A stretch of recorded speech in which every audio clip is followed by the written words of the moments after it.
Muito bem, estamos começando mais um episódio do Utopia Podcast. Aqui quem fala é o Caio Paiva e hoje nós estamos iniciando a nossa série de entrevistas. O nosso plano aqui no Utopia Podcast é sempre semanalmente contar com uma entrevista, uma notícia comentada e um caso de jurisprudência nacional ou internacional comentada. Na nossa primeira semana tivemos um episódio sobre a Copa do Mundo, as violações de direitos humanos no Catar. O caso de jurisprudência comentado foi o caso Paves contra o Chile, sobre liberdade religiosa e o direito antidiscriminatório.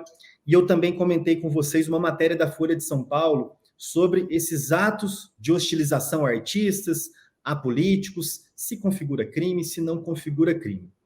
Nessa segunda semana do nosso Utopia Podcast, o nosso primeiro entrevistado é o grande Marcelo Semer. Como esse podcast, Marcelo, não é exclusivamente para o pessoal da área jurídica, eu decidi criar esse podcast ali naquela bagunça que foi as minhas redes sociais no contexto das eleições.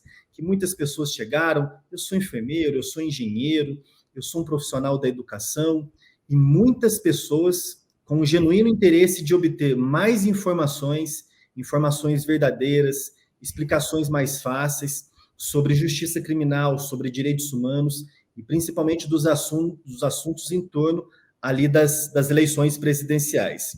Por isso eu resolvi criar esse podcast para que semanalmente eu possa trazer mais pessoas para entender melhor esse momento que nós estamos passando no Brasil. Para quem é de fora do direito e não conhece o Marcelo, todos da área do direito conhecem o Marcelo. Marcelo Semer, atualmente, recentemente, é desembargador do Tribunal de Justiça do Estado de São Paulo, doutor em Direito Penal e Criminologia pela USP, autor de vários livros, tanto livros estritamente técnicos, como os princípios penais no Estado Democrático de Direito, a sua tese de doutorado, Sentenciando o Tráfico, como também livros que estão na fronteira entre o assunto técnico e uma divulgação científica da nossa justiça criminal, a exemplo do livro Paradoxos da Justiça, e também outros livros, inclusive de romance, publicado pelo Marcelo Semer. Marcelo, muitíssimo obrigado pela sua presença. Fiz questão de ter você como primeiro entrevistado, porque poucas pessoas acompanharam de tão perto e há tanto tempo também isso que vem acontecendo no nosso país, e pessoas que, mesmo tendo uma série de restrições que a magistratura impõe, você cumprindo inclusive as restrições, mas sempre fazendo questão de se posicionar e participando do debate público. Muito obrigado, seja bem-vindo.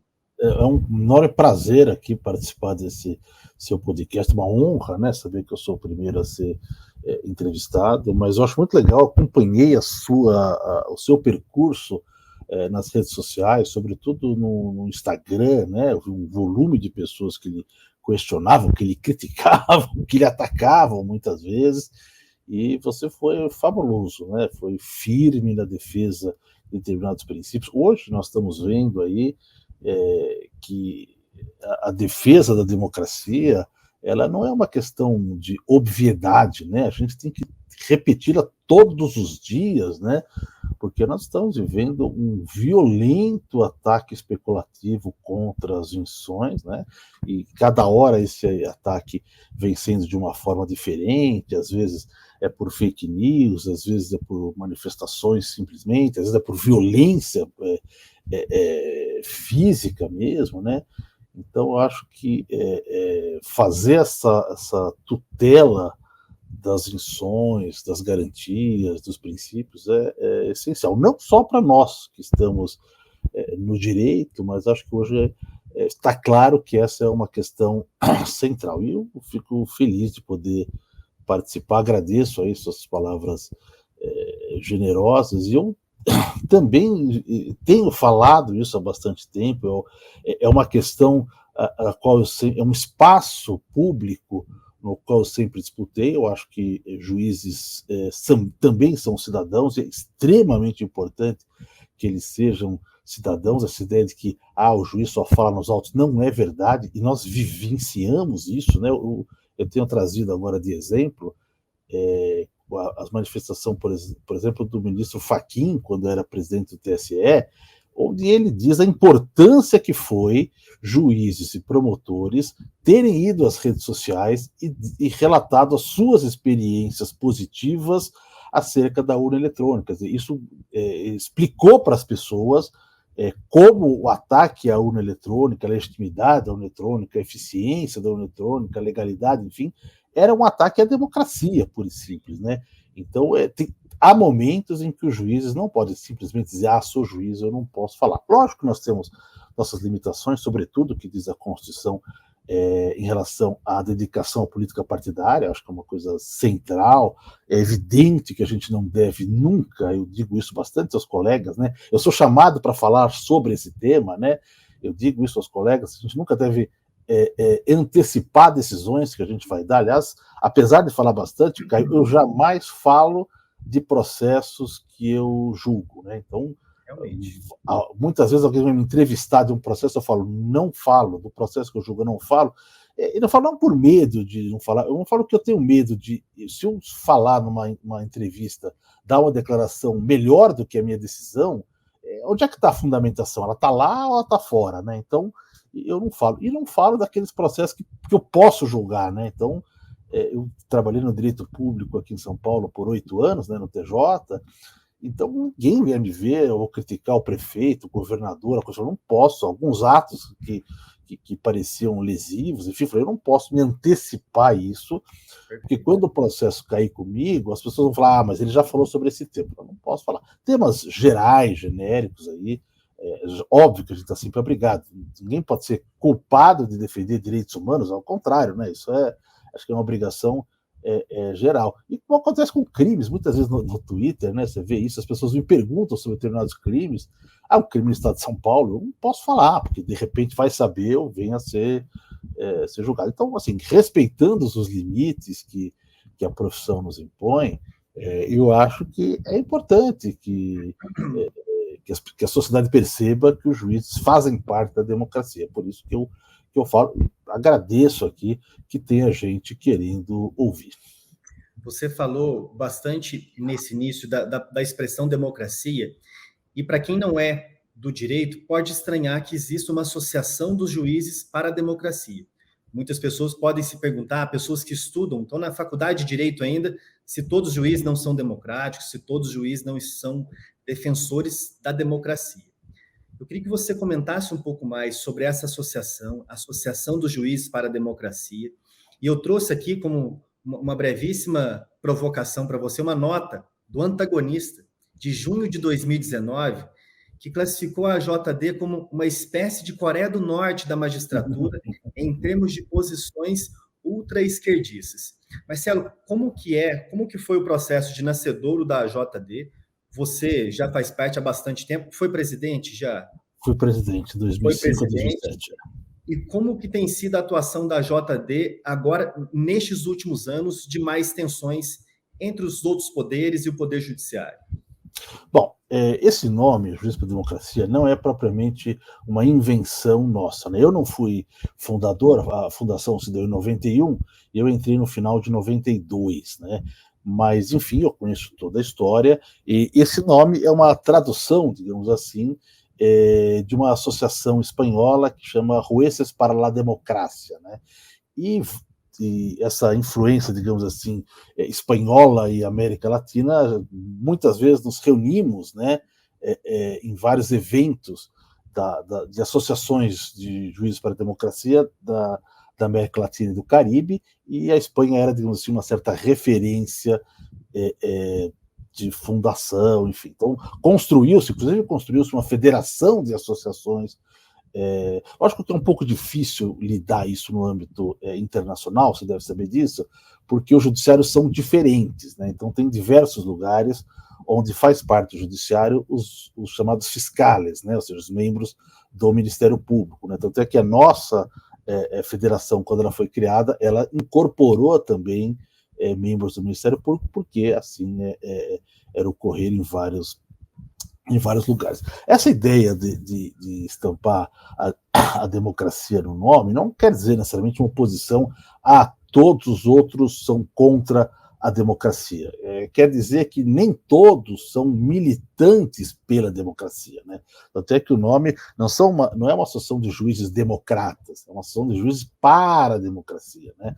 Ou seja, que estão convictos, né, e dispostos a trabalhar por mecanismos institucionais que aprofundem a democracia, seja dentro do Poder Judiciário, seja fora, porque não adianta você trabalhar com um judiciário fora do contexto democrático, ele não consegue se realizar plenamente. E também não adianta você simplesmente dizer, bom, há democracia e, portanto, todas as instituições da democracia são democráticas. Não é verdade isso, né? Aliás, muitas vezes eu escrevi sobre isso, que se há um lugar onde a democracia demorou a chegar, e ainda demora a chegar, é justamente dentro do Poder Judiciário, que tem uma visão ainda muito imperial e monárquica, enfim, então você não consegue ainda ter democracia interna, enfim.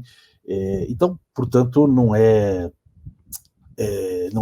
uma questão de ou é ser democrata ou não é uma questão de militância pela democracia, ou seja, os juízes que se aventuraram a trabalhar de forma institucional para que as questões alterem. E como é que se trabalha de forma institucional, né? Então, você faz notas, você faz manifestações, muitas vezes encaminhamos manifestações sobre projetos de lei, outras propusemos, né, na reforma do judiciário, por exemplo, e estivemos em Brasília e fizemos várias proposições. Uma delas, por exemplo, era o fim das férias forenses, né? Nós dizemos que a justiça é um serviço essencial que não pode ter férias forenses.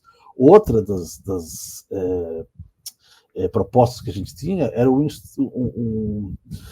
instrumento de deslocamento de competência para a Justiça Federal em relação aos direitos humanos. Eu lembro da ex-ministra do TPI, a Silvia Steiner, que era nossa associada, trabalhando na redação disso. Lógico, a previsão era diferente daquela que saiu, mas contribuiu. Outra proposta que nós fizemos, e essa foi integralmente acolhida, é a proibição de sessões secretas nos tribunais, né? Porque antes da reforma do judiciário, a ideia é que as sessões poderiam ser secretas em benefício do interesse público, né? Então nós dissemos, não, ela só pode ser secreta em nome da privacidade, ou seja, se houver algum assunto de privacidade envolvida, ela pode ser secreta, porque o interesse público exige que elas sejam abertas. Então foram várias propostas trabalhando com a ideia dos princípios constitucionais e outras questões que deveriam ser colocadas. Então, assim, só por esse retrato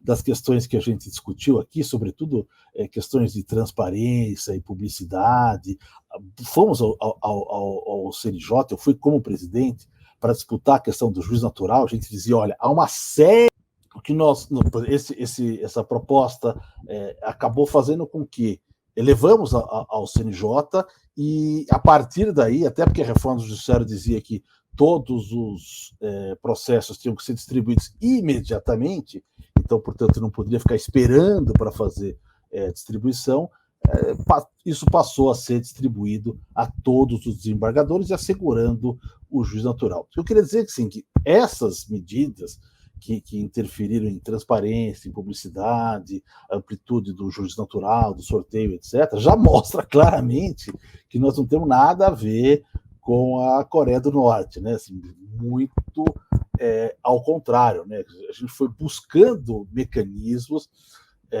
para aumentar a transparência dentro do judiciário, para aumentar os mecanismos democráticos do judiciário, e assim, a gente fez isso em vários momentos. Lógico, evidente que nós não entendemos democracia apenas como um conjunto de regras formais.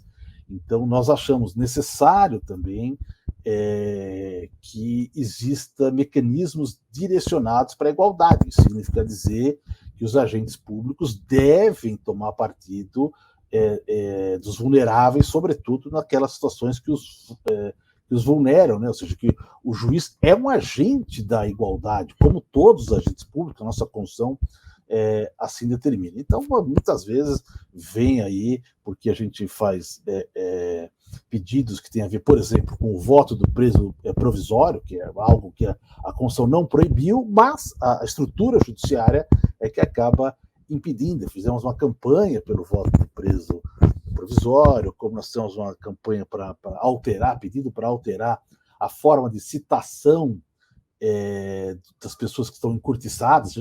Nós recebemos visita de associações de encurtiçados, e eles disseram, olha, o que acontece aqui na citação, os oficiais de justiça não descrevem o imóvel, então a pessoa que está na citação e é um testa de ferro do dono do imóvel, ele simplesmente fica revel e a gente vai ser despejado sem processo, enfim. Então, como a gente entrou em várias dessas questões, então as pessoas ficam achando, então é uma coisa profundamente de esquerda, de não sei o que. Mas o que a gente defende, né, de apoio a vulneráveis, por exemplo, contra a redução da maioridade penal, são temas que a gente pode dizer, digamos assim, progressistas, né, não propriamente ideológicos. Agora, o antagonista, ele tem lá eu não sei, aconteceu uma época, acho que havia uma discussão dentro da associação, já não estava mais na direção, mas houve algum tipo de discussão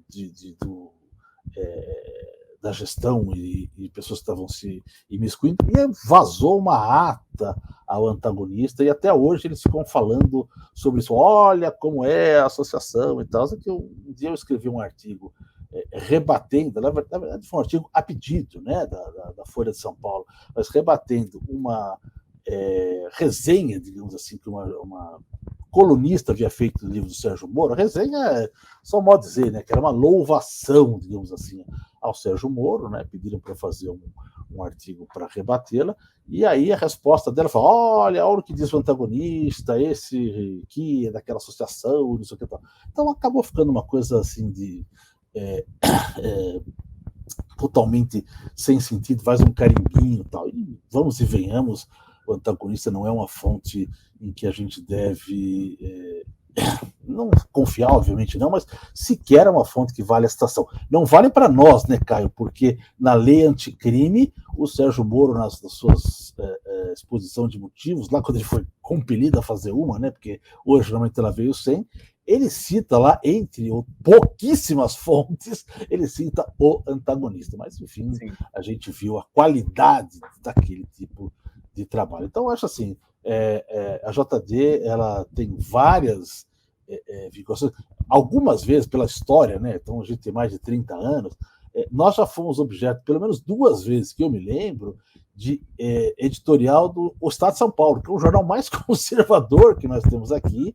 Nós já tivemos aí um apoio que nos foi oferecido, enfim, da Febraban, enfim, que é o centro do mercado financeiro, porque há uma série de questões que a gente levou adiante que eram questões republicanas e que eles entendiam necessário e tal. Então, quem faz essa estigmatização não conhece a história da JD e faz essa estigmação meio que como uma coisa derivada aí da fake news, né? Um xingamento sem sentido.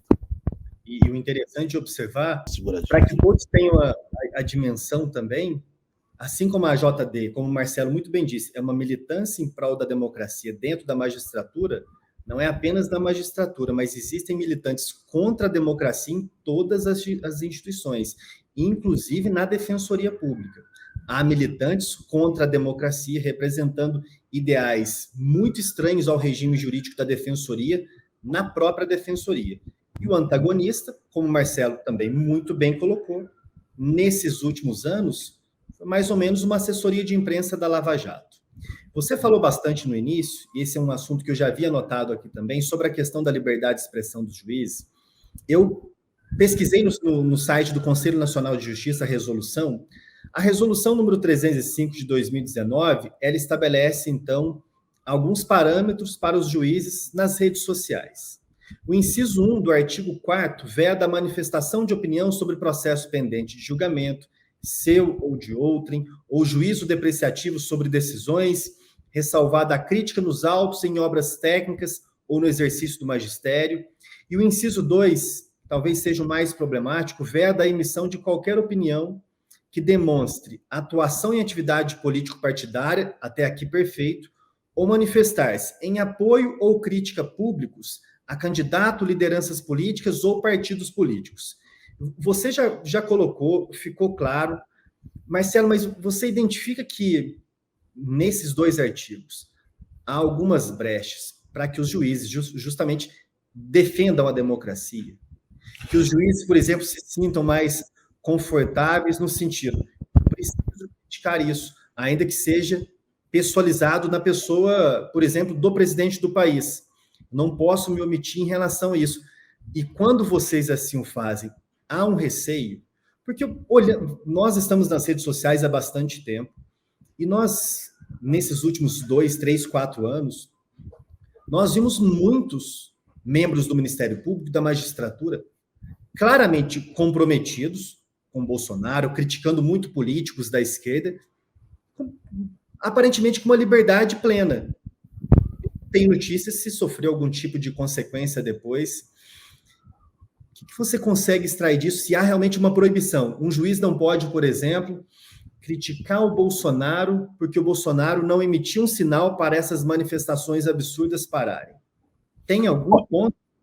Olha, eu acho que aí há uma questão que me parece que transborda por uma, digamos assim, vamos ser generosos aí, né? Por uma constitucionalidade muito duvidosa, né? Que é o seguinte: o que a Constituição nos proíbe é de ter uma dedicação à atividade político-partidária.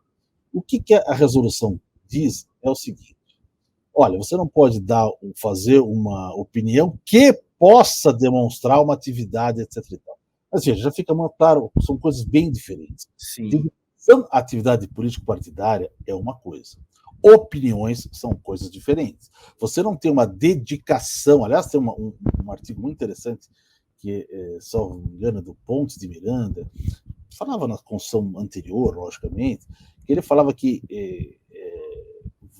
dedicação significa que você vai se dedicar a uma habitualidade em relação a isso. Sequer você pode dizer como uma única conduta. Mas, de qualquer maneira, eu acho que é uma coisa muito diferente você dizer, olha, está se dedicando à atividade político-partidária, e outra você dizer, olha, eu critico fulano de tal, a minha opinião é contra ele, é essa, ou eu não gosto dele, etc. e tal. Então, eu acho que assim, não dá para você traduzir, ficou uma coisa absolutamente aberta para você traduzir. O que a resolução tentou dizer é o seguinte: ela tentou ampliar esse espectro de dedicação político-partidária, uma atividade político-partidária.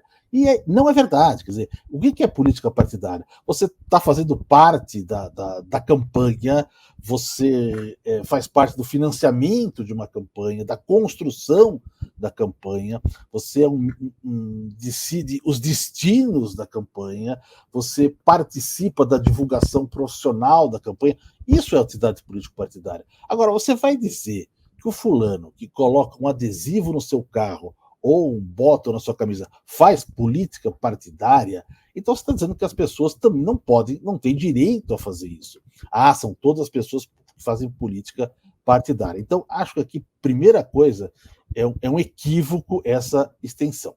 Segundo, vou fazer um parênteses aqui. Eu nunca falo, por uma questão pessoal, em quem eu vou votar ou em quem eu votei enquanto juiz e dos candidatos ou dos partidos. Não falo, até porque, assim, eu já votei em vários partidos, então não há como dizer, você tem uma dedicação político-partidária. Não teve, votei em vários partidos diferentes. Aliás, nunca tive disciplina partidária, isso, nem quando eu podia fazer isso, né? Então, não é uma coisa que me encantou. Eu sou assim, sou mais um livre pensador, né? Então, assim, eu vou torcer muito para que uma pessoa chegue ao poder e muito provavelmente vou criticar logo depois, porque não tenho nenhuma subordinação. Acho que isso difere um pouco da atividade partidária, né? Mas, de qualquer maneira, até para evitar esse tipo de coisa, se você não vai encontrar nenhum post meu, eu não acho que isso seja proibido. Mas não vai encontrar nenhum post meu dizendo vou votar no fulano, não vou votar no fulano. Acho que eu não gosto muito de fazer isso, embora acho que pelo conteúdo do que a gente fala, é razoavelmente fácil você presumir, né, quando a eleição assim, bipartidária, polarizada, você sabe mais ou menos onde a pessoa está, mas você não precisa de muito para saber isso, né? Às vezes só a cor da camiseta que você usa já é suficiente. Então, acho que é um exagero o que o CNJ tentou trazer para ampliar essa ideia de política partidária. Política partidária não é isso que estão dizendo que é isso. Eu vou citar um exemplo bem insuspeito para deixar claro como os juízes podem criticar o presidente da República. Luiz Inácio Lula da Silva era presidente, acho que a primeira gestão, 2002, 2003, começo de gestão, e ele fala a seguinte frase: é preciso abrir a caixa preta do judiciário. Eu te pergunto, os juízes não podem falar sobre isso? É importante para a sociedade saber, quer seja que as pessoas vão repudiar isso, olha, ele está sendo leviano, ele está dizendo que existe alguma coisa escondido, etc. e tal, quer seja para concordar, para dizer, olha, nós precisamos disso, tanto é que veio o CNJ, etc. e tal, justamente para isso, com essa finalidade. Mas, concordando ou não, é um debate político-institucional no qual os juízes estão imersos nele. Como voltamos agora à questão da urna eletrônica. O juiz não pode falar. Vem lá, o Bolsonaro reúne os embaixadores estrangeiros, né, porque eles são obrigados a ir, porque eles não podem deixar de atender o convite do presidente do país onde eles estão sediados, né, e faz uma louvação dizendo que a urna eletrônica é ilegítima, não é legal, não permite auditoria, etc. e tal. Uma série de mentiras, que nós sabemos disso, né, e os juízes não podem falar sobre isso. Mas como a sociedade vai formar a sua opinião? Ora, muito mais do que os políticos falando sobre isso, porque cada um tinha o seu interesse, eram justamente os juízes que trabalham com isso, que criaram a urna eletrônica, né, lógico, não pessoalmente, mas e que fazem isso. Então foi muito legal ver promotores de juízes, principalmente os mais velhos da minha geração, dizendo como era intranquila a apuração antes da urna eletrônica e como ficou sossegada a apuração depois. Como a gente conseguiu ultrapassar uma série de decisões subjetivas, possibilidades de fraude, etc.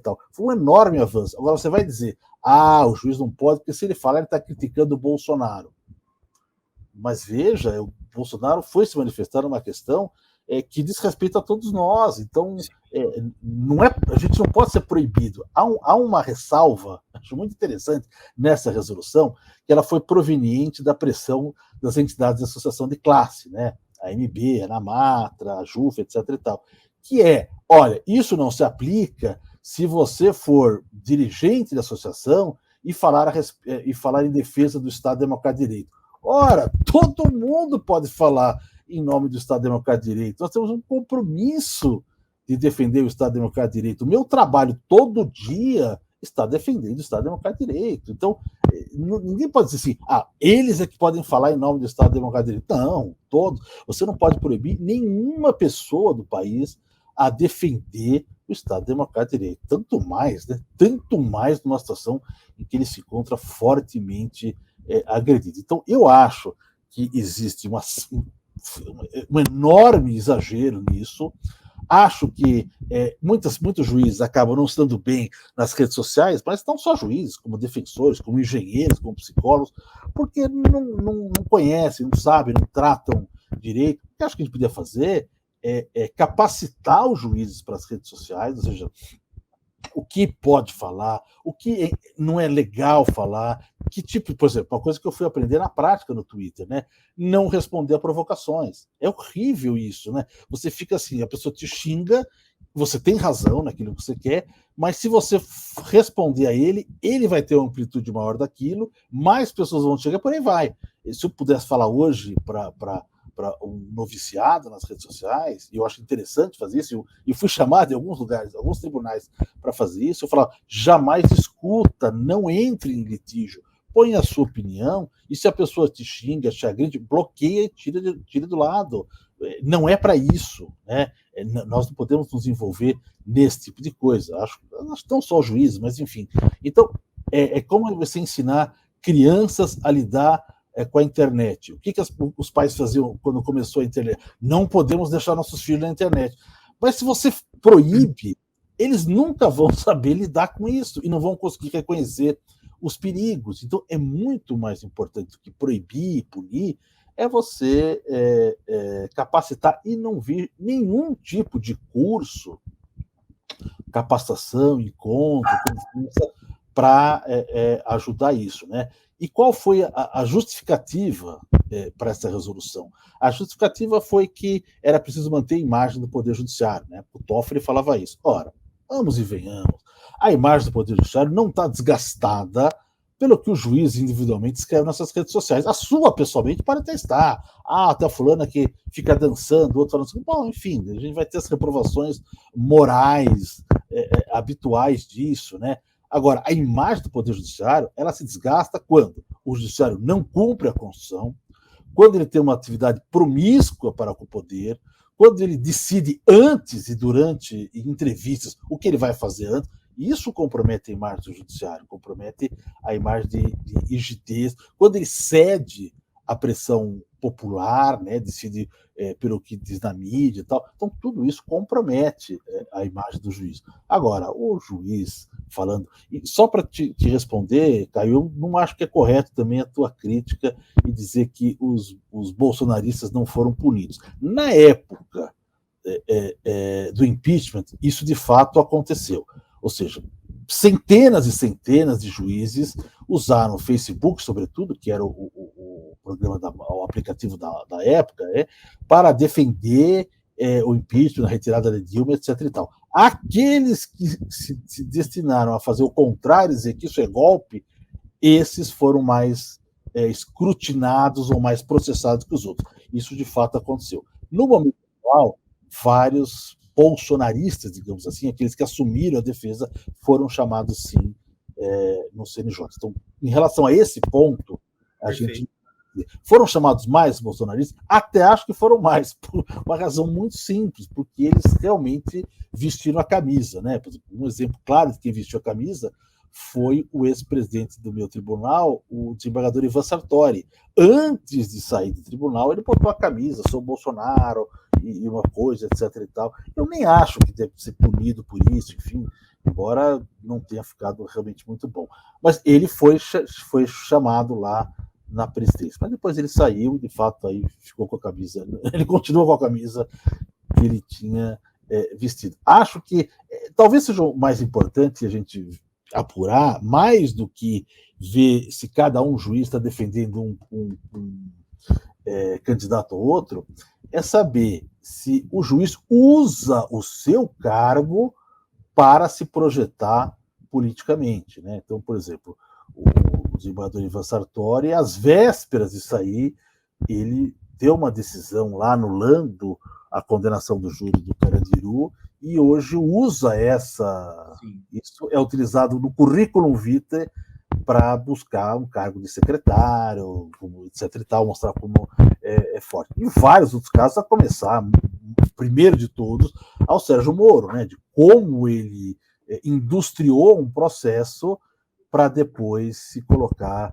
como ministro e, afinal, um candidato, etc. e tal. Então, me parece mais importante seria tentar trabalhar com a ideia de quarentena. Olha, peraí, se você vai usar, você pode usar as redes, você pode falar, você pode etc. e tal, mas você sai daqui para disputar uma candidatura, acho complicado. Acho que eu tenho visto, outro dia eu vi o presidente da MB, o novo, falando, eu concordo com isso, desde que não seja exclusivo para juiz. Aí eu concordo também.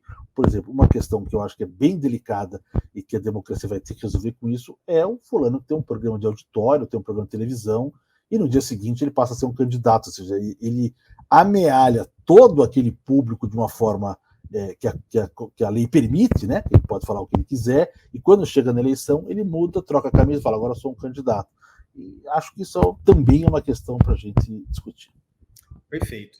E para a gente encerrar esse tópico, eu lembro para quem vai nos acompanhar nesse episódio depois, que a Corte Interamericana de Direitos Humanos, no caso Lopes Lone contra Honduras, do ano de 2015, analisou essa temática e procurou separar o que é uma manifestação político-partidária do que é, e eu acho que esse exemplo do ministro Fachin é um ótimo exemplo dos juízes defendendo a urna eletrônica, que foi um direito, parece que um direito novo que a Corte Interamericana colocou, um direito humano dos juízes de defender a democracia.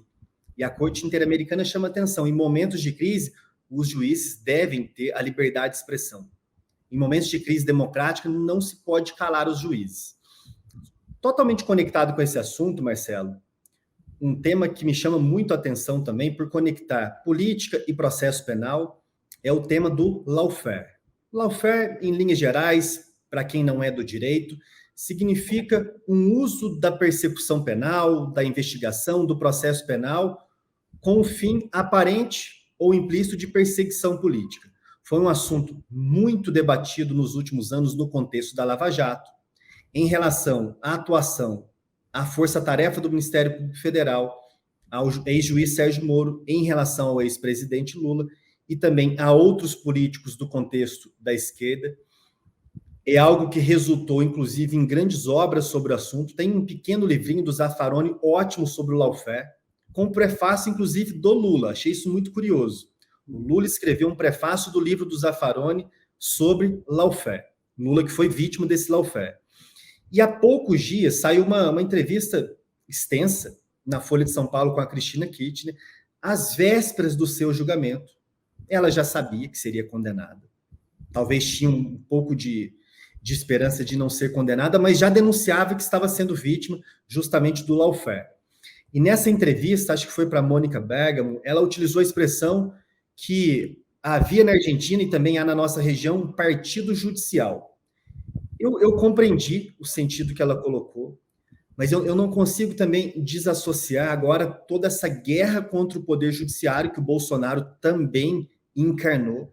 Como que a gente separa as coisas, Marcelo? Como que a gente separa do que é uma perseguição pelos meios de persecução penal a uma pessoa, a um político, do que é, de fato, apenas uma crítica tentando desestabilizar o poder judiciário? Imagino que pelo fato de um processo tramitar condenação na Argentina, você também se sinta mais à vontade para jogar a luz nesse assunto do lawfare. Bom, eu acho que tem várias camadas aí que são um pouco difíceis da gente simplificar, né? Acho que por trás desse lawfare, lógico, cada caso tem um caso, né?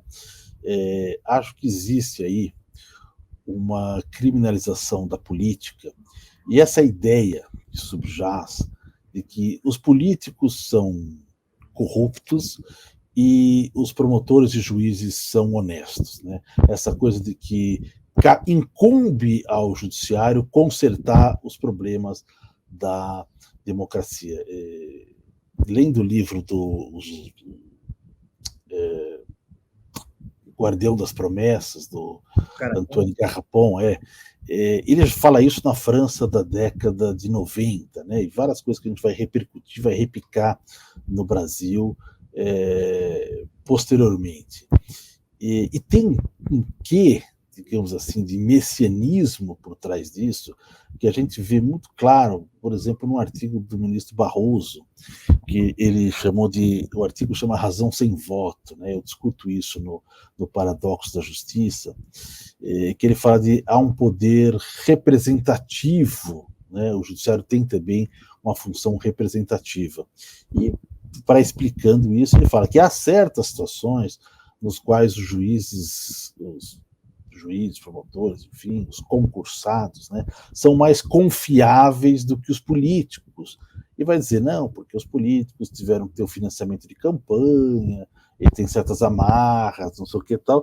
Então é mais fácil, mais, digamos assim, honesto, que você debite mais força para os agentes da lei, etc. E tal. É um grande equívoco, né, que faz parte desse, digamos assim, empoderamento do sistema judicial e que vai colocando a política em um segundo plano, como se nós fôssemos mais legítimos do que eles. Esse discurso a gente vê na Lava Jato, naquelas conversas que vieram à tona e que hoje são acessíveis lá na Operação Spoof, no processo do Supremo. Você vê claramente, há uma frase do Sérgio Moro que fala assim, olha, eu não sei se vai ser possível limpar toda a política, etc. E tal, não sei se o Supremo vai ser conseguir limpar o Supremo, etc. E tal. Então, há por detrás desses processos uma certa ideia, uma mistificação de que os políticos são corruptos e os juízes e promotores são honestos.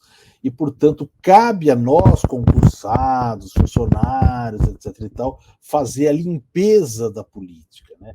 Então, quando o Moro escreve sobre a Operação Mãos Limpas, né, ele escreveu um texto em 2004, portanto, 10 anos antes da Lava Jato, considerações sobre a Operação Mano Político. Por causa desse texto, eu fui obrigado a citar, né, Moro, Sérgio Fernando no meu livro, enfim. Mas quando ele escreve esse texto e vai analisar a situação da Itália, onde uma das questões foi a explosão do sistema partidário, ele não vê isso como um subproduto desfavorável, né, como um problema que aconteceu. Não, a explosão do sistema partidário era essencial para o julgamento, para o prosseguimento da operação. Por quê? Porque sem enfraquecer os partidos, ele não conseguiria dar trânsito nessas acusações. Os italianos não conseguiam fazer isso. Portanto, quando a gente viu essas coisas acontecerem 10 anos depois, não era simplesmente uma coincidência, né? Havia todo um princípio por detrás, né? O princípio de ação, de que era preciso explodir os partidos para que nós possamos limpá-los. E a consequência depois, né, quer dizer, uma vez que nós vamos explodir os partidos, nós vamos fazer o serviço deles. Né? Então não é à toa que todas essas pessoas acabam entrando na vida partidária com a nova política, a nova forma de fazer política, etc. E tal. Não é à toa também que tanto na Itália quanto no Brasil, em outros lugares também aconteceu, o que vem depois disso é o candidato antissistema. Né?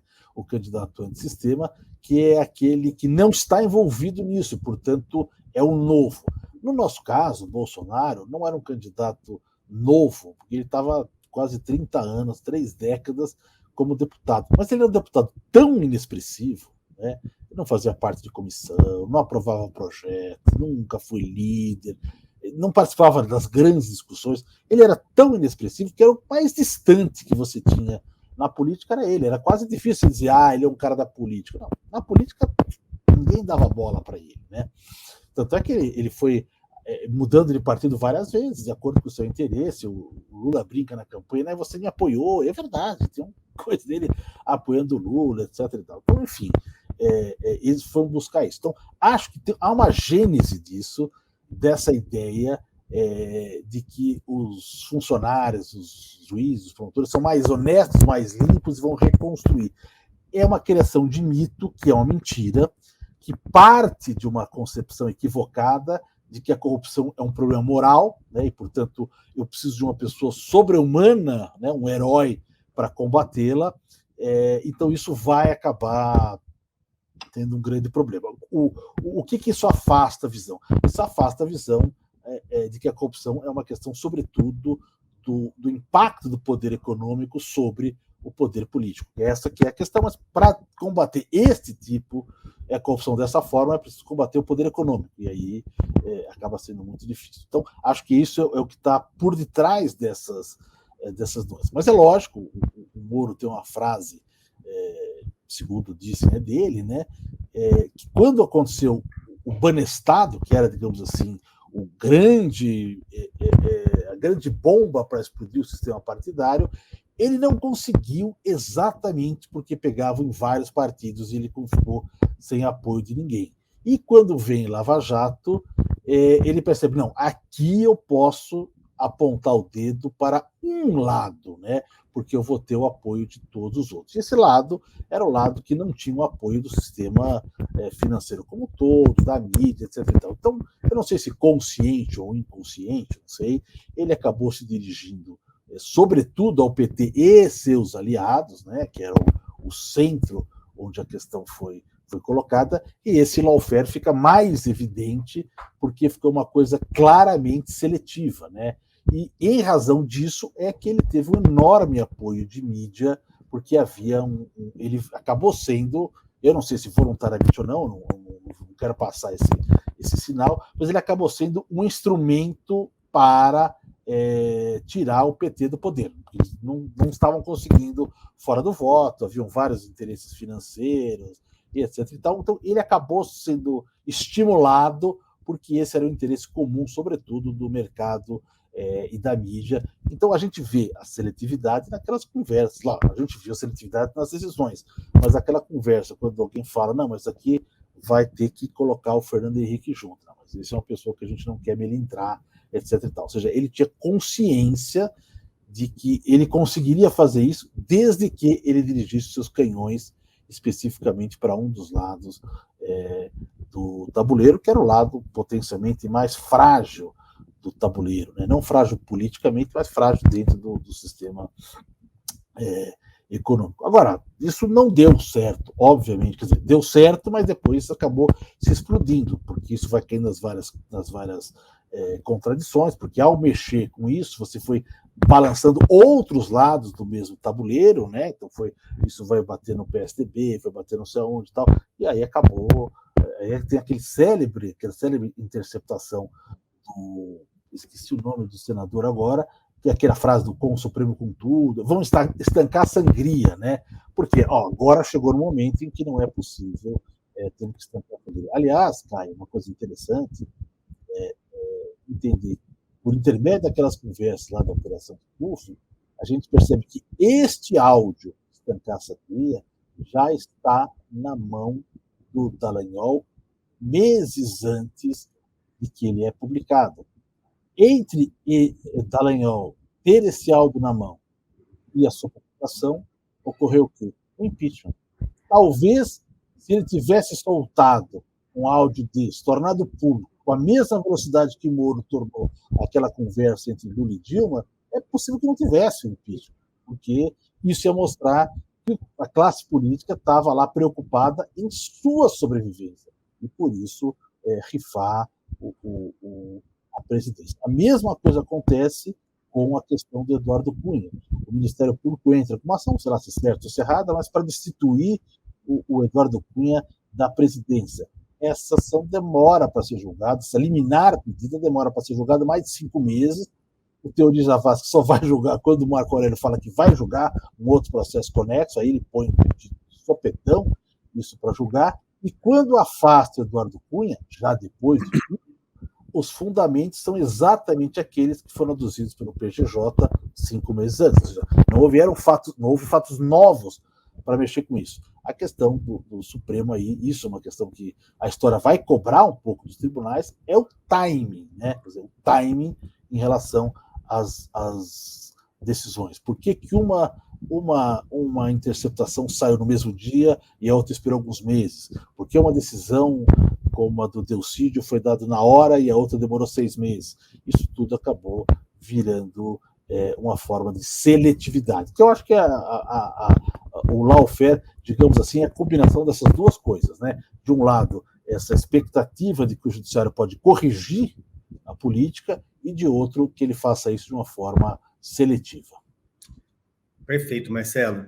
O podcast também é para quem não é do direito, mas para quem é do direito, já está mais ambientado ao direito internacional dos direitos humanos. Na questão da liberdade de expressão, eu indiquei o caso Lopes Lone contra Honduras, e agora na questão sobre o lawfare, eu recomendo uma leitura do caso Petro Urrego contra a Colômbia. O Gustavo Petro, que é inclusive o atual presidente da Colômbia, e ele foi vítima nesse caso da Corte Interamericana quando ocorreu uma destituição quando ele era prefeito de Bogotá. Um caso muito interessante, tem um voto do Zaffaroni, que ainda estava na Corte Interamericana, um voto que sintetiza muito bem a questão do lawfare, principalmente nas Américas. Marcelo, para a gente avançar, uma outra pergunta que eu anotei, agora sobre a sua tese de doutorado, que você defendeu em 2019 na USP, doutor em Direito Penal e Criminologia, com o seguinte título: Sentenciando o Tráfico, Pânico Moral e Estado de Negação, formatando o papel dos juízes no grande encarceramento. Eu havia até digitado um trecho para ler aqui da sua tese, de uma parte final, mas eu nem preciso ler, basta aqui transmitir para quem nos acompanha qual é, resumidamente, a ideia. E, inclusive, foi uma das questões que me fizeram ali naquela caixinha de perguntas no decorrer das eleições. Nós tínhamos uma lei da década de 70, a antiga lei de drogas da década de 70. Essa lei tinha uma pena mínima de 3 anos Em 2006, no governo Lula, foi adotada a nova lei de drogas, a Lei 11.343 de 2006. Elevou a pena mínima de 3 para 5 anos. Então, isso aparentemente poderia ser traduzido. O governo do PT, o governo do Lula, desejou mais encarceramento. Mas você anotou muito bem, isso precisa ser de fato esclarecido, não foi essa exatamente a ideia. A ideia com a inserção do parágrafo 4º no artigo 33, para quem não é do direito, esse artigo coloca que se a pessoa é, digamos, um traficante de primeira viagem, um pequeno comerciante de drogas, se ele é primário, não pertence à organização criminosa, não se dedica a atividades criminosas, ele pode ver a sua pena reduzida de forma bem expressiva e talvez não será condenado no regime inicial fechado, a sua pena de prisão pode ser convertida em penas alternativas.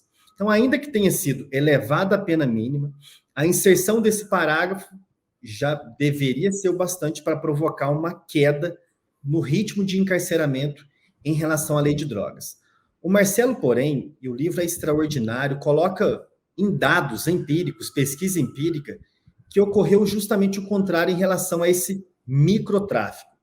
Marcelo coloca o seguinte: em resumo, os juízes aplicaram objetivamente o acréscimo de pena mínima de 3 para 5 anos, mas no momento de avaliar subjetivamente o merecimento do privilégio, que reduziria a pena dos primários que não fazem parte de organizações criminosas em até 2/3, impuseram toda forma de obstáculos. Já faz um tempo considerável que diariamente eu leio todas as decisões do STF em matéria criminal, principalmente as decisões monocráticas, que têm formatado a jurisprudência penal do STF. E você tem toda a razão.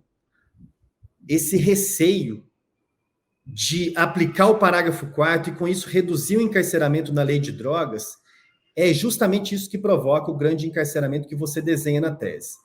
Eu li o livro, eu sei a sua conclusão, mas para quem nos acompanha aqui, na sua síntese final, por que os juízes resistem tanto em um crime que não tem violência, pelo menos uma violência intrínseca da prática do crime?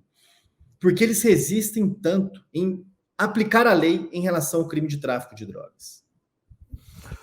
Bom, Caio, obrigado pela essa resenha e essa conclusão. A minha ideia, quando fui escrever o livro, fazer a tese, era tentar pensar sobre os motivos do grande encarceramento, né? A gente teve lá, nos anos 70, 80, o giro punitivo, sobretudo nos países da Europa, Hemisfério Norte, Estados Unidos, enfim.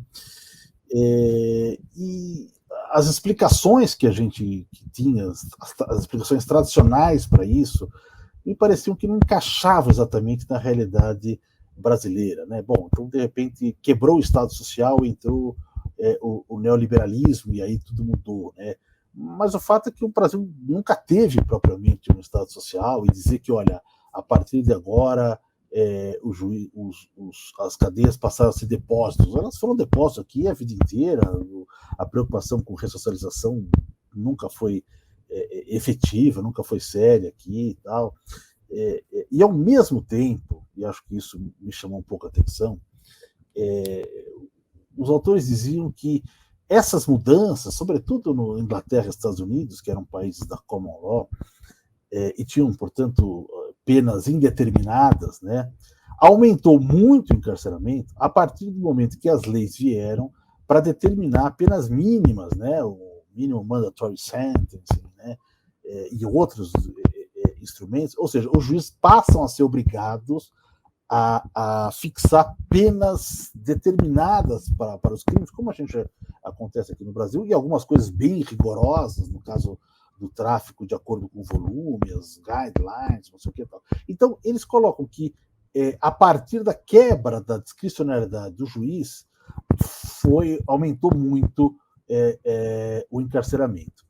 Quando a gente vem para o Brasil, eu percebo que, tudo bem, aconteceu um pouco disso na lei dos crimes hediondos, olha, não posso ter progressão, etc. e tal, mas a gente continua o crescimento, ele não para, né? E quando vê a lei que você fala de 2006, ela aumentou a discricionariedade do juiz, né? Ou seja, você pode reduzir a pena, né? O Supremo foi interpretar essa lei Em 2012, né, com algumas decisões, não é obrigado a fixar em regime fechado inicial, e tirou, reputou inconstitucional a proibição de aplicar restritiva de direitos, enfim. Olha, o que a lei tinha feito? Quando veio a lei, Caio, eu era juiz, né, juiz de vara, e a gente ficava totalmente perdidos, né, porque todo mundo sabe, quem não é de direito vai ficar sabendo, né, que uma lei nova que é benéfica, ela tem que ser utilizada imediatamente para todos os casos anteriores. Uma lei que vem piorar a situação, ela não pode ser utilizada. Então, a gente tem que entender, ela melhora ou piora a situação? E era difícil entender de cara, porque a pena aumentava de 3 anos para 5, mas ela podia reduzir para 1 ano e 8. Então, você só podia dizer se a lei era boa ou ruim de acordo com o caso concreto, né? Então, ficou essa situação difícil. Então, as pessoas perguntam, mas a gente passou a ter uma lei mais rigorosa ou menos rigorosa em relação ao tráfico? A única ideia que a gente podia conceber dessa lei é que ela era uma lei que buscava fazer a diferenciação. Ela buscou tornar mais rigoroso o caso do grande tráfico e menos rigoroso o microtráfico. Para quê? Para, enfim, continuar a repressão ao grande traficante e não lotar mais as penitenciárias com o pequeno traficante. Isso, no entanto, não deu certo. Não deu certo por 2 grandes motivos. Primeiro, porque, por falta de investigação, a polícia não ia ao grande traficante. Eu vejo lá nas minhas pesquisas que 90% dos casos são por PM e PM pegando as pessoas na rua. Esse é o grosso do tráfico que a gente julga.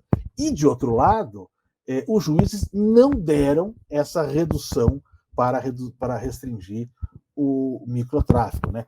Então, essa lei, afinal de contas, ela não funcionou no sistema que ela queria, de fazer a distinção. O Supremo entendeu que a lei procurava distinguir e até avançou e falou, olha, se é para distinguir 2 situações, não faz sentido eu aplicar uma pena de 1 ano e 8 meses e deixar um regime fechado, porque não faz sentido. Pela lei, até 4 anos pode ser em regime aberto, seria primário, etc. E tal. Então, o Supremo tirou essas, digamos assim, contradições da lei e deixou aquilo bem claro. Olha, a partir de agora, os juízes podem fixar regime aberto e podem restringir. E, no entanto, ou seja, aumentou ainda mais a discricionariedade do juiz e, diferentemente dos sistemas do common law, do giro punitivo dos anos 70 e 80 do século XX, onde diminuiu a possibilidade dos juízes de ter uma discricionariedade e as penas foram aumentando, no Brasil aumentou a discricionariedade do juiz e as penas continuaram aumentando. Então aí a gente percebe, foi isso que me deu à luz, de que esse pode não ser um problema do político, da gestão, do neoliberal, do autoritário, do PT, do não sei o quê, mas um problema que tem que analisar outros agentes, e não só a questão da lei. E eu fui analisar o juiz. Lógico que a gente pode analisar o policial, o promotor, etc. e tal, a defesa, mas enfim, eu fui analisar aquilo que eu conheci um pouco melhor. E analisando o juiz, eu percebi que isso de fato acontecia, ou seja, que nós estávamos tendo um papel importante no crescimento do encarceramento, pelo menos para que ele fosse mantido esse crescimento, né? Ele continuasse, não desse uma solução de continuidade. Agora a questão é saber por que nós fazíamos isso, né? Então eu peguei aí 2 contradições que me pareciam importantes. A primeira delas, 2 discrepâncias, digamos assim. A primeira delas é que o tráfico era um crime que não era violento, não tinha arma de fogo, via de regra, né? Não dá nem 10% das pessoas eram presas com arma de fogo, 80% eram primários, os volumes que eu analisei lá, volume de droga muito pequeno, até porque não tinha investigação, então é aquilo que você pega na rua, e mesmo assim as penas eram muito altas. O que justificava isso, né? Todas as decisões depois das interpretações do Supremo de 2012, né? Então, uma das explicações é, lendo as sentenças, você percebe aquilo que eu chamei de adesão ao pânico moral. Ou seja, os juízes encaram o tráfico como o grande crime, o crime nefasto, o crime mais grave da humanidade, o crime que coloca em risco a própria existência humana. Enfim, você coloca todas essas... E não é brincadeira, eu estou usando as palavras que estão na sentença. E, aliás, estão até hoje, elas não saíram das sentenças. E aí vem uma segunda pergunta, né? que é o seguinte: se realmente é tudo isso, ou seja, se o tráfico é um crime que põe em risco a humanidade, por que que ele tem uma investigação tão pífia e uma prova tão frágil? Porque ele se resume à prova de 2 policiais, quando muito, vão lembrando o que eles falaram, se lembraram direito, etc. Ou seja, se eu tenho diante de mim uma coisa colossal que pode mudar a humanidade, por que que não existe uma prevenção, uma repressão, uma investigação mais contundente? E aí as respostas que eu dou, hipóteses, obviamente, são com base em um autor, um sociólogo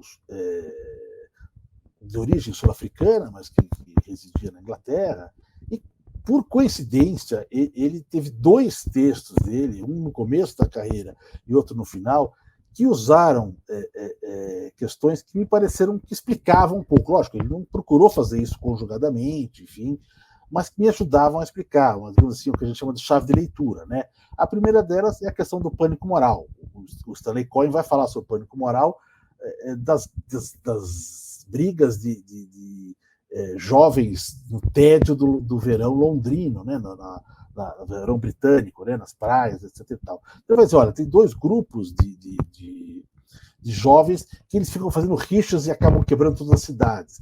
O que ele quis dizer com isso? Ele quis dizer que, sim, com o volume da mídia sobre isso e a forma como as pessoas passam a lidar com isso, ao invés de reduzir, acaba aumentando. Você coloca uma coisa com tamanho destaque, com uma opressão tão grande, como aquilo que vai acabar com o mundo, que ele dá uma explicação. Bom, o jovem que fala, bom, eu não sou nem um nem outro, eu vou escolher qual que eu sou, porque é isso que está aí. Então ele fala que esse alarde do pânico moral, ele aumenta o desvio, ele não reduz, né? Então isso era uma explicação, uma sentença, por exemplo, de um juiz que olha e fala assim, não, nós estamos trabalhando à toa aqui, nós estamos aqui, o crime não acabou, o crime não acaba na minha cidade, pequena cidade do interior, etc. e tal, há cada vez mais presos, nada está resolvendo. Então ele consegue ver isso. Agora, o passo seguinte é que ele fala, bom, logo eu vou deixar preso. Enfim, aí ele não consegue perceber que isso acaba retroalimentando. E a segunda parte do trabalho do Stanley Cohen, que peguei no livro final da vida dele, é sobre os estados de negação, States of Denial, né? E ele teve uma infância na África do Sul, e ele falou assim, a primeira vez que me deparei com isso foi ao ver um nosso empregado Zulu que estava tiritando no frio do lado de fora, mas não podia ficar dentro do apartamento, né? E aí ele vai resgatar, ele foi viver em Israel também, ele deparava-se lá, foi trabalhar com direitos humanos, deparava-se com a cegueira dos judeus, mesmo os progressistas, em relação às violências com os palestinos. E ele chega à conclusão do seguinte: as coisas acontecem na nossa frente e é como se elas não acontecessem. A gente cria uma argamassa, digamos assim, para não vê-los. Então, ela existe como se ela não existisse. Ele vai dizer, as pessoas passam fome na rua e eu mudo a calçada de lugar. Eu estou vendo grandes desastres e eu mudo a televisão. Então, assim, existe uma grande negação em relação a isso. E ele fala, bom, mas por que sabe a gente não consegue usar o pânico na atenção dessas pessoas, né? Porque o pânico moral é isso. Mas ele vai perceber que o pânico moral ele é servido para aumentar a repressão, nunca para aumentar a solidariedade, e etc. e tal. Então, eu conjuguei. Eu acho que essa estado de negação é mais ou menos o que o juiz lida com relação à prova policial. Quer dizer, nós sabemos, por várias pesquisas publicadas, etc. e tal, da violência da polícia, nós sabemos da letalidade da polícia, nós sabemos de várias questões envolvendo a rigidez da polícia, e mesmo assim o juiz coloca integralmente a prova do tráfico na mão do policial, sem fazer nenhum reparo, né? Não é aquela coisa assim, não, foi coerente, tal. Pô, foi coerente, eu concordo, perfeito. Não, mas mesmo quando não é coerente, ele vai falar, não, isso aqui é uma pequena discrepância, o policial não lembrou, mas ele tem muito trabalho, não lembra mesmo. Enfim, todos os mecanismos possíveis para evitar que o juiz faça digamos assim, uma análise propriamente dita do que faz o policial. Então, na minha concepção, esses dois mecanismos, de um lado, o pânico moral, de outro, o estado de negação, eles reproduzem dois grandes movimentos que explicam, digamos assim, por que nós tivemos um crescimento do encarceramento e por que nós continuamos. De um lado, é o populismo penal que a gente absorveu, e de outro, é o legado autoritário que com ele se casa. E, portanto, diferentemente de outros países, como os Estados Unidos, que pararam com essa curva ascendente, a Rússia, que teve uma curva descendente, etc. e tal, o Brasil continua, lógico, tirando a pandemia, agora que tivemos um impacto que veio depois da pandemia, mas continuou ascendente. A meu ver, porque nós juntamos essas duas coisas, né? O populismo penal com o legado autoritário. E o juiz se comporta como um agente da ordem, né? Essa ideia do, eu sou o juiz da lei e da ordem. Não, não. Você tem que ser juiz da lei, não da ordem, né? Até porque a lei ela tem que se sobrepor à ordem e a lei vai restringir a ordem. A lei não pode ser, o juiz não pode ser da ordem, né? Mas é uma tradição autoritária que o Brasil tem de muito longo tempo, não envolve só juízes, enfim, onde a força policial é o que sustenta, digamos assim, regimes há muitos anos, né? A Polícia dos Estados, Exército, enfim. Então, essa, digamos assim, olhando para o pequeno, para o micro, para o processo do cotidiano, acho que eu consegui, pelo menos, trazer alguma hipótese para entender por que o nosso encarceramento continua ascendente. E hoje não há um juiz criminal no Brasil, inclusive ministros de tribunais superiores, que não passa 50%, 60% do tempo lidando com casos de tráfico de drogas. Exato. O Diário da Justiça Eletrônica do STF, também do STJ, deve representar pelo menos 50% de decisão em habeas corpus, recurso em habeas corpus, e traduzindo isso, são os juízes criminais do Brasil todos sem tempo para se dedicar aos crimes dolosos contra a vida, à violência doméstica contra a mulher, a crimes contra a dignidade sexual. É a polícia que somente trabalha para correr atrás do pequeno traficante. Para a gente avançar para a última questão, Marcelo, para fechar bem esse conjunto de assuntos que a gente tratou aqui hoje, que envolveu principalmente esses últimos anos no Brasil, eu queria te jogar a questão relativa à lei de anistia.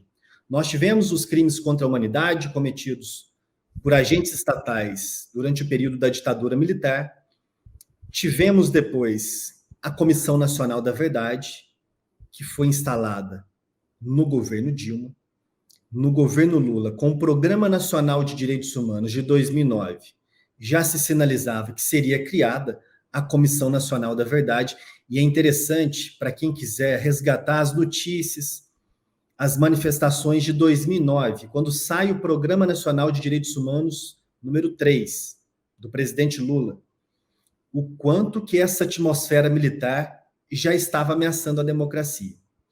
Eu pesquisei há alguns dias para dar uma palestra na OAB do Distrito Federal, diversas manifestações do então ministro Nelson Jobim, que quando sai o PNDH número 3, ele disse, eu tô fora.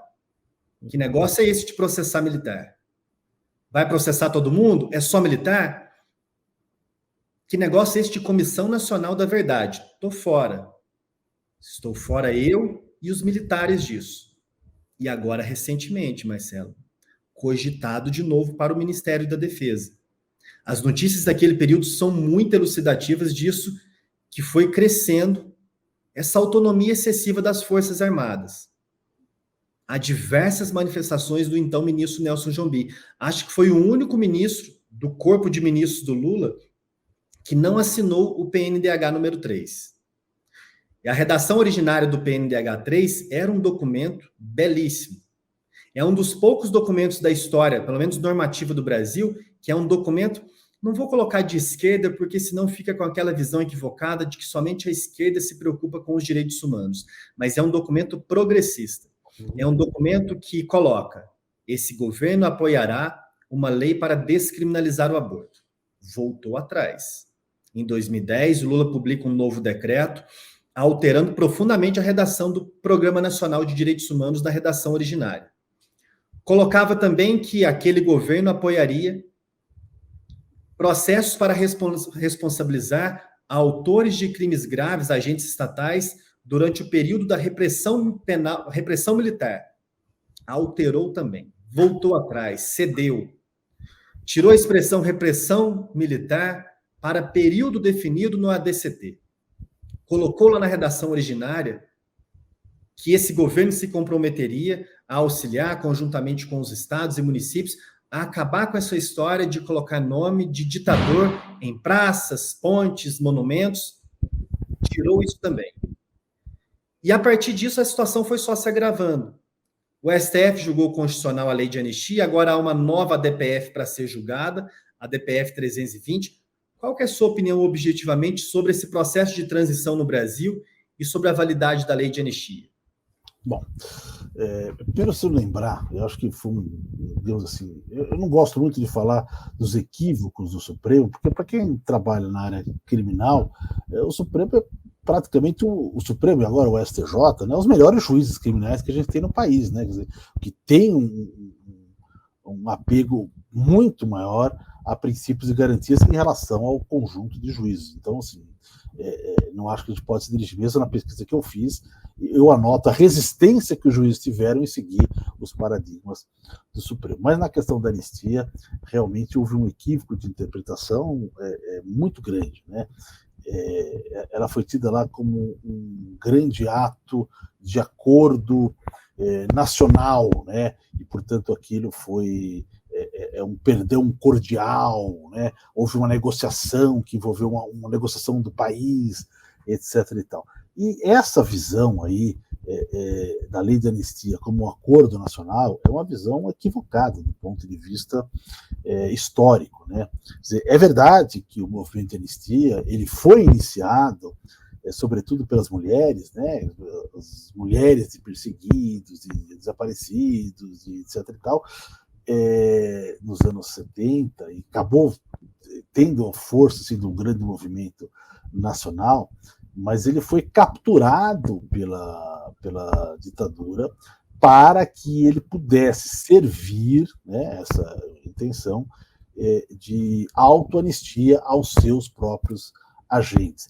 Essa discussão da votação da anistia em 79 não foi nenhum tipo de acordo nacional, ao contrário, foi imposto pelo governo, e o governo só conseguiu os votos necessários para vencer essa proposta porque 2 anos antes ele tinha fechado o Congresso, instituído o pacote de abril, feito alterações constitucionais mano militare, portanto, sem discussão, e criado a figura do senador biônico, que era escolhido pelas assembleias estaduais, etc. Ou seja, não era um senador eleito diretamente pelo povo. Com isso, ele preservou a maioria, e essa maioria foi indispensável, né? Ela foi muito maior, a votação foi muito menor do que o número de senadores biônicos para manter o projeto do governo. Então, não é verdade que tenha sido um acordo. Para que o governo conseguisse passar a anistia com as limitações e com as abrangências que ela passou, ele teve que fechar o Congresso 2 anos antes, alterar a disposição de vagas, instituir pessoas não eleitas pelo povo para conseguir ter isso. Então, não dá para dizer que isso foi fruto de um acordo nacional. Vamos lembrar que a lei da anistia foi de 1979. O movimento das diretas já foi em 84, foi 5 anos depois. A emenda das diretas já, a emenda Dante de Oliveira, ela foi votada num regime de estado de sítio, não sei se é estado de sítio ou estado de emergência, enfim, um desses regimes de limitação, lá em Brasília. Ninguém podia fazer manifestação em Brasília e foi proibida o televisionamento, foi proibido os interurbanos para os parlamentares. Ou seja, vivíamos num estado ainda de ditadura, ela apertava e arrochava quando interessava. Então não dá para entender, imaginar que em 1979, né, 10 anos antes do ano onde nós escolheríamos um presidente de forma democrática, existia aí uma possibilidade de um acordo nacional. Não existiu, é um equívoco histórico esse do Supremo. A outra questão é do ponto de vista da jurisprudência internacional. Não há dúvidas sobre isso, da ilegalidade de uma anistia feita pelo próprio país, né? Veja, nós estamos trabalhando com crimes contra a humanidade. Quem é o Brasil para dizer, olha, esses crimes contra a humanidade estão escondidos, vão ficar para debaixo do tapete? Não, são crimes contra a humanidade, nem mesmo o país teria condição de fazer isso. Eu acho que a redação que eles fizeram da lei da anistia sequer daria possibilidade a essa amplitude de anistia, né? Eu falo no Paradoxo da Justiça do Seabra Fagundes, né, foi o presidente da Ordem, que fala: ó, eles tentaram proteger os agentes do Estado, mas com a redação não conseguiram. Na verdade, não conseguiram do ponto de vista jurídico formal, mas que é assim que foi interpretado os chamados crimes conexos, né? O crime conexo que é o praticado conexo ao político, totalmente reverso, né? É o crime do outro, digamos assim, praticado. Mas, enfim, isso acabou vingando. Acho que foi um equívoco do ponto de vista jurídico diante da jurisprudência do direito internacional dos direitos humanos, reconhecido isso, né, pela Corte Interamericana, enfim, e desde então, digamos assim, nós vivemos fora da lei, nós estamos fora da lei com isso, e é um fato concreto, é um fato político que nós decidimos não punir. Acho que há um reflexo disso que é extremamente importante, né? Há um estudo, eu publico também isso no Paradoxos, de que praticamente todos os países do continente que vivenciaram a ditadura encontraram mecanismos de apuração da verdade, de processo, etc.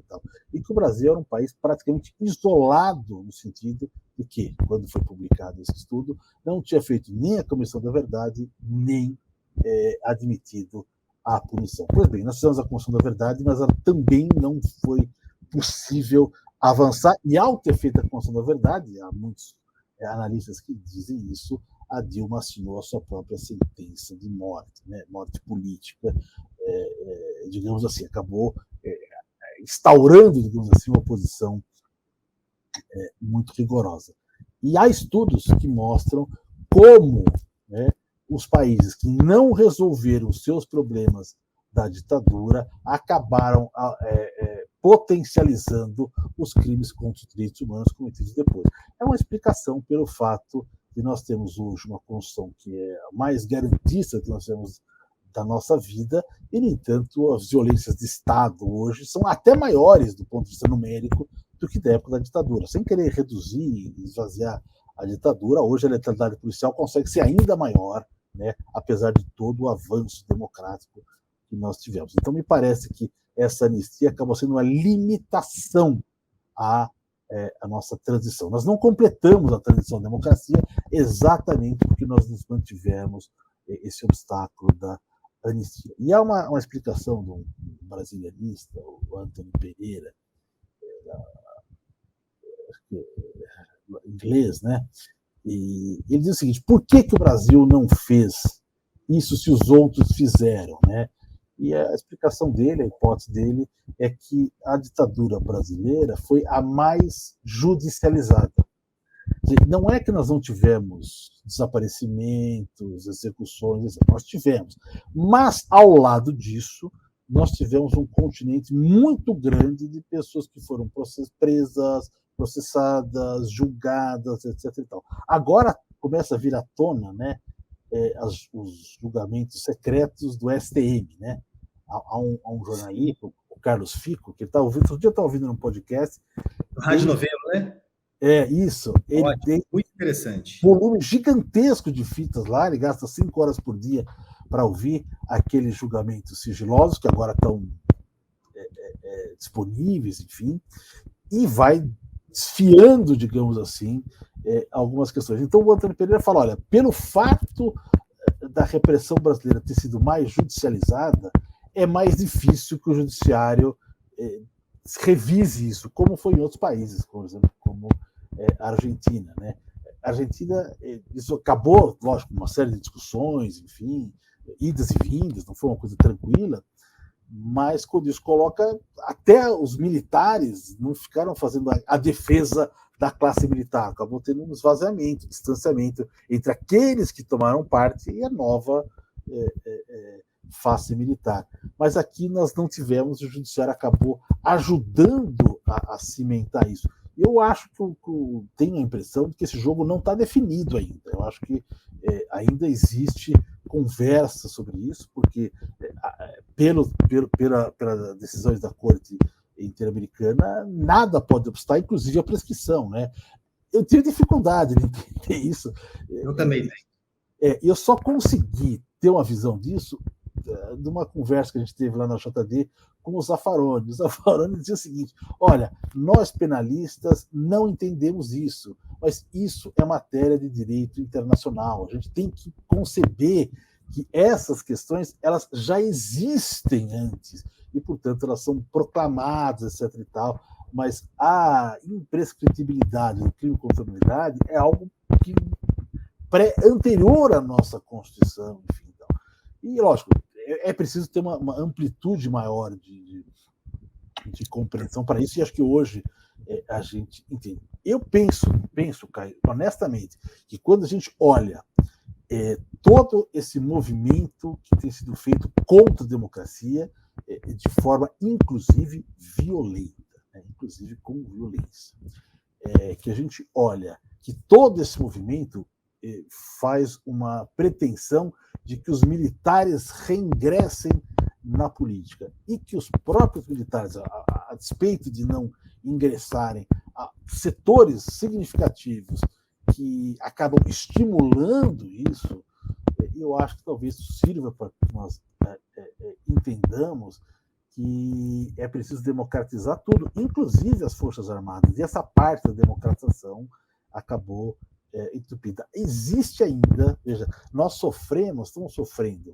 mais recentemente com o fato de que o governo brasileiro ele não é simplesmente adorador da ditadura militar. Vários militares acabaram sendo, digamos assim, respeitadores. Mas o governo que nós tivemos e que está se encerrando agora, ele era adorador, fiel, discípulo, etc., da linha dura da repressão.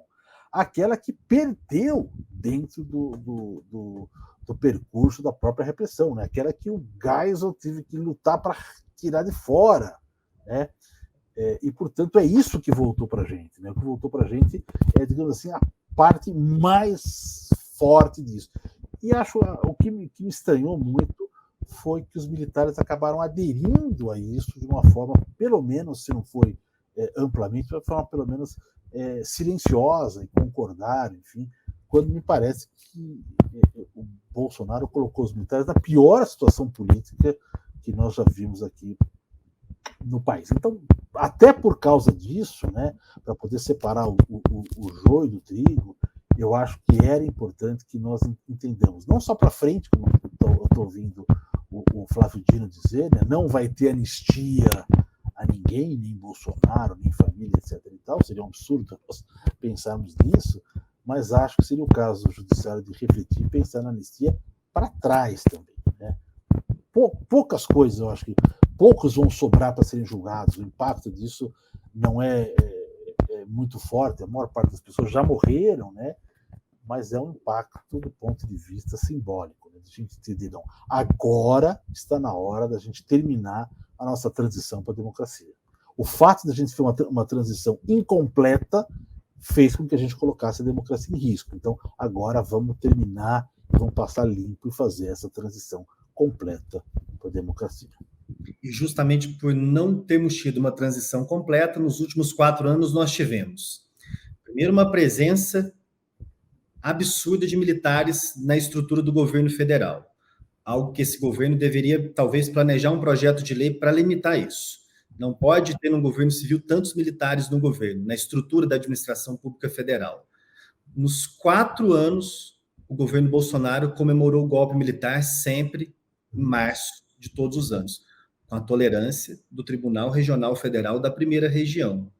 Em alguns anos, ocorreu uma liminar para impedir na primeira instância, depois era cassado em segunda instância, comemorou 4 anos, e isso é gravíssimo. Uma presença também de militares assessorando ministros do Supremo Tribunal Federal, participando mediante convite até do Tribunal Superior Eleitoral. E para que eu não esqueça, nesse fim, Marcelo lembrou do caso da Argentina, que inclusive teve uma ditadura bem mais violenta que a do Brasil, o filme 1985, Argentina, com uma grande atuação do Darín. Marcelo, para a gente encerrar, ilustrando aqui o título do nosso podcast, parecendo aqui um pouco do Abu Janra, não vou te perguntar o que é a vida, mas qual que é a sua utopia? objetivamente? Olha, acho que me parece assim, de pior da gente, quer dizer, o que a gente tem de pior no país, ou no continente, o que é que a gente pode dizer, não, isso é insuportável. O que é insuportável é essa terrível desigualdade que faz com que a gente despreze o que está abaixo da gente, fique sempre olhando para frente. Nós queremos ser vencedores, meritocratas, bem-sucedidos, e para isso a gente vai deixando um rastro aí de violência, de morte, de sofrimento. E acho assim, a utopia para mim é a gente conseguir trabalhar com essa ideia de solidariedade, seja pelo ponto de vista da solidariedade. Tem pessoas que trabalham isso pela solidariedade, porque são religiosos, porque têm fé. Tem outros que compreendem pelo ponto de vista da economia, né? Quer dizer, quanto mais nós integrarmos as pessoas, mais o país cresce, etc. E tal. Mas eu acho que é isso, que a gente tentar, lógico, a utopia serve para isso mesmo, né? Para a gente sonhar, né? Mas eu acho que a gente não pode dar um passo para trás, né? E a gente tem dado um passo para trás. A pandemia foram muitos passos para trás, né? Quando de repente a gente podia acordar e ver, Deus do céu, o que estamos fazendo com o nosso mundo, ao contrário, só aumentou mais a desigualdade, aumentou mais os bilionários, aumentou mais não sei o quê. Então eu acho que a gente tem que ter um limite disso. Talvez a questão ambiental possa ser um limite para a gente. Olha, essa forma predatória não é suficiente, mas eu acho que o que mais a gente tem de predatório é com os próprios seres humanos, né? A gente se tornou uma sociedade absolutamente insensível, né? À desgraça, à frustração, à pobreza, à doença, insensível à morte, né? As pessoas morrem, morreu, tudo aqui, tá, morreu. Não.